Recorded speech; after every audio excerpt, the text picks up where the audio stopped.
You know what I love about great comedians? They can change their lines, interpret different personalities, or break character or lie, and they'll still always make you laugh because they're great at what they do. It's the same with coaching.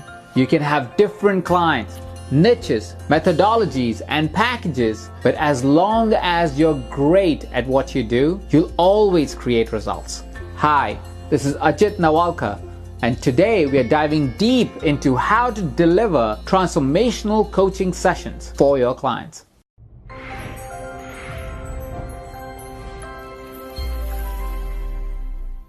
The power of the transformation lies in the power of the conversation.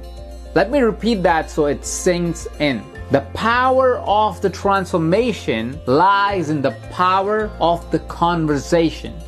Whether you're having a 15-minute get-to-know chat, an hour-long coaching conversation, or a 4-hour intensive, what you do to make the most out of this time is what will define the results you create for your clients, which is why our clients hire us. Now, before I show you how you can consistently create results for your clients, let me put up a disclaimer that we don't really need, but I have to say it because obvious is often not obvious enough. No one coaching structure fits all. Any format I share on this show, on emails or otherwise, comes from research and testing. They work often, which is why I'm suggesting you try them. Don't make it the only way you do things, but do try and see how it translates to your coaching practice. Let's go back to delivering a powerful coaching session. A coaching session that creates lasting transformation for your clients. The first step to delivering a powerful coaching session is having a solid coaching session structure. Now, before you roll your eyes in disgust of the word structure and stop this video, hear me out. I know what you're thinking. Why do I need a structure? It's restrictive. I can't be creative inside a box. And yes, that's true. But here's the thing. A box is a structure, but a structure doesn't have to be a box. Structures are powerful. They give us a format to act from. They create certainty of results.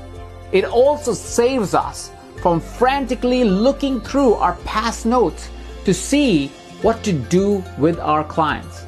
If you jumpstart your coaching session and go straight into the nitty-gritty of how to help your client overcome their roadblocks, you'll spend the whole time trying to tackle multiple items that might not even be the core issue your client has.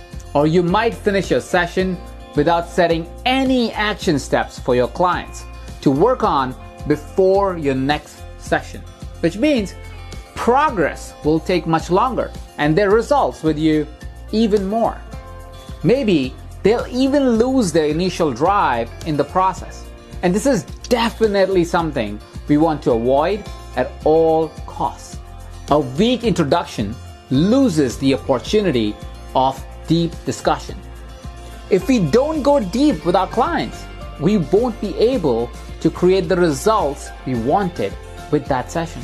It's like wanting to make a movie with a bad director, even worse actors, and a terrible script. You might become popular, but for all the wrong reasons. I did not hit her. It's not true. It's bullshit. I did not hit her. I did not. Oh, hi, Mark. I hope by now you understand why this is such a vital element for your success as a coach. So let's dive deep in how a coaching session structure should look like. There are 3 parts every session should have: lead up, breakthrough conversation, and the takeaway. The lead up is your starting point. Consider it as a warm-up to get your client comfortable and establish rapport before turning the heat of the conversation up. Whether it's a new or existing client, use this time for a quick check-in, how they're feeling and what's been happening lately in their lives. Listen in on what they are saying. It's not about knowing the events of their life, but to recognize the state they are entering the coaching session at. If they have had a tough week, you might find it harder to get through to them, or sometimes they might open up easily. Lead up also is vital to set expectations. This means identifying the purpose and desired outcome of the conversation. This will allow you to have control and steer the conversation towards the right direction.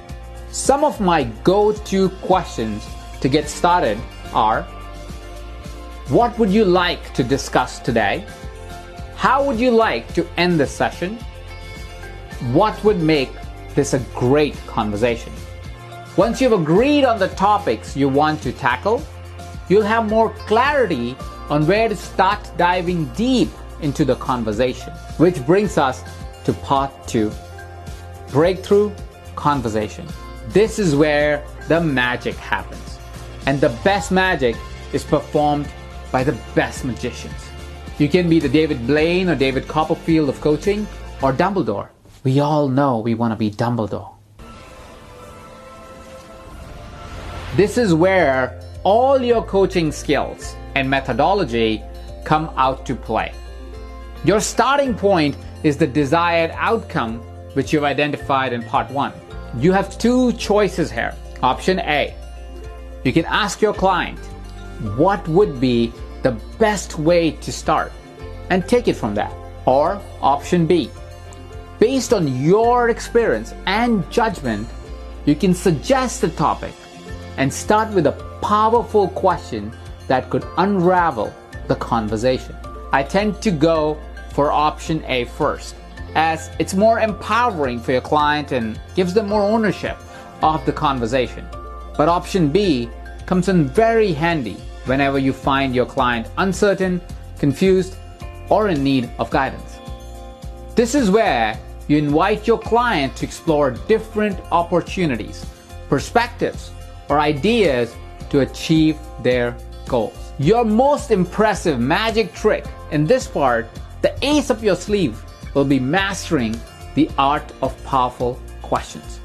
Powerful questions guide clients to discover who they are and what they want.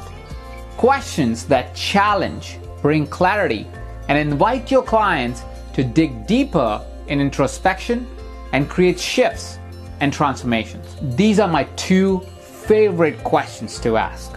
What does this mean to you? What do you need to know to get to this outcome? Don't be afraid to stop your client in the middle of their sentence. If you notice them rambling on, going around in circles, or heading off track into a different topic, it's not rude, it's needed. Your clients want you to stop them in the trenches. And remember, this session is about them, not about you. Not everything is about you. So always be present, practice active listening, and ask powerful questions. If done right, your clients will start having insights and aha moments, and the session's desired outcome should start coming up, which leads me to the 3rd part, the takeaway. Often underestimated, the closing of the conversation is what sets your clients to win. It's the time when you invite your clients to summarize their key takeaways so they can process what's being covered and reflect on it. This also allows you to see how much your client has taken from the session and if shifts have been created. Needless to say, is your immediate measure of success to know if you've delivered a transformational session or not. Don't end the session without defining your client's next steps. Change starts during the session, but it really happens when the client takes the learning and insight into the real world. If your client doesn't commit to taking action, there will be no progress until the next session, and your client will stay stuck in a rut. Medal-winning athletes don't succeed by training a few hours a day. They live, breathe, and sleep their sport. Look at Michael Phelps, the Williams sisters, and Usain Bolt. Your role as a coach is to help them move forward. So make sure they commit. Keyword, they. Don't choose their next steps for them. Make sure they do. And keep them accountable to it. You can use questions like, what are some of the next steps we should take? How will we know our measure of success? How will you hold yourself accountable to the goals you set today? How can I partner with you to enhance your accountability? For extra points, you can also give your client some homework post-session. I tend to always have something they have to work on post our session. And that's it. Congratulations. You've now completed a successful coaching session that will create consistent results. How do you think these elements will enhance your performance as a coach? Share your thoughts below in the comment box. For more insights on how to deliver powerful sessions and honing your coaching skills, come over to evercoach.com. We have joined forces with the best coaches to provide you with all the tools you need to become a successful coach. If you found this video useful, click on the subscribe button below and share it with someone who can use this video. Until next time, thank you for watching and have a phenomenal day.